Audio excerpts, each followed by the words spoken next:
Mitten da, Truro Agastonark, good morning, welcome to Truro.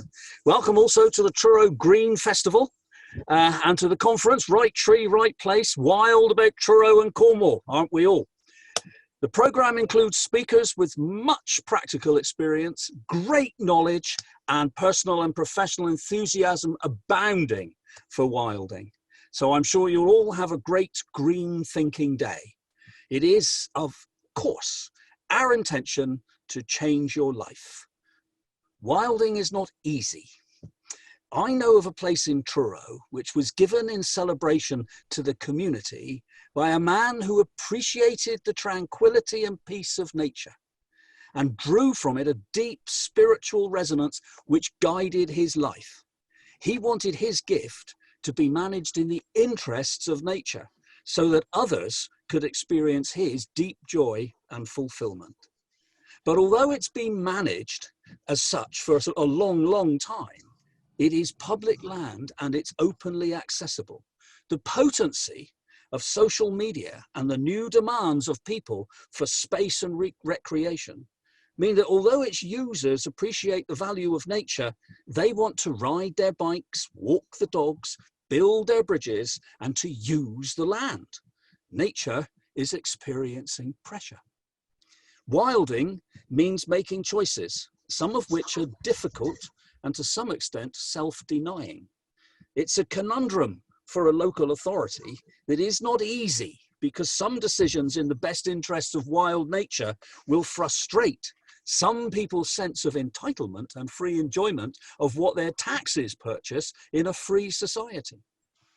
Truro is a town which is rich in biodiversity. It's a rural town, a market town set in rich agricultural land from whence much of its wealth derives. It sits in a fascinating geology and is a watery town. It's a town of trees, an estuarial town of fresh water and salt, a private and discreet sanctuary for the red list endangered European eel.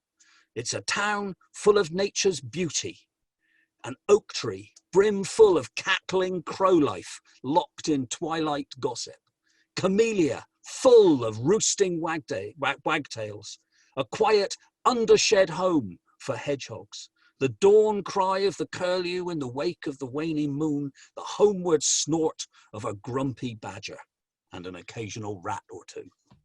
It's a town of trade, of spiritual insight, of grief, of wry worldly humour, of large, intricate families and loners. Mostly, though, it's a town of tides, a rhythmic town of bridges, and one of the most important bridges that Truro has undertaken to build is between human society and nature. I hope you all have a great day. I'm off to adjudicate in the world of taxis, and later I shall be going to the co-op, and I hope to lean over the old bridge and listen to the silent song of the mullet, and perhaps pick up a scent of sargasso coming in on the tide with an eel, and I might share a good evening with your chairman, Lindsay Southcombe. Enjoy. And goodbye. Thank you very much, Mr. Mayor. Unfortunately, I can't be as poetic and as Bert, but I'm just going to thank everybody so much for coming along. Thank you to the speakers who have given freely and enthusiastically of their time, the panellists who will be joining them for the last session of the day. And I'd also like to mention two very important people here. Oh, they've both gone off screen. That's Taryn Lee Corrin, our events manager for the council, and Sue Cooper, with whom, hello Taryn, with whom I originally hatched this plan. Oh, good. It sort of came about through an email conversation between us. I don't think we've ever actually met in the flesh, but you know, I seem to know her well now. And they're running the mothership, and they've done a really sharp learning curve on Zoom, and I'm sure it's been really difficult, but they've done it, and it's brilliant. And I would like to add that when I floated this idea to the mayor and the town clerk and the parks manager, they embraced it with a lot of enthusiasm.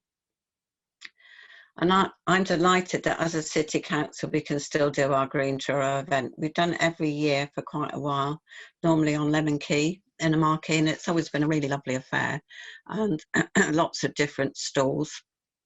And it's been very much a community thing. We've had Archie Brown's up to now done refreshments.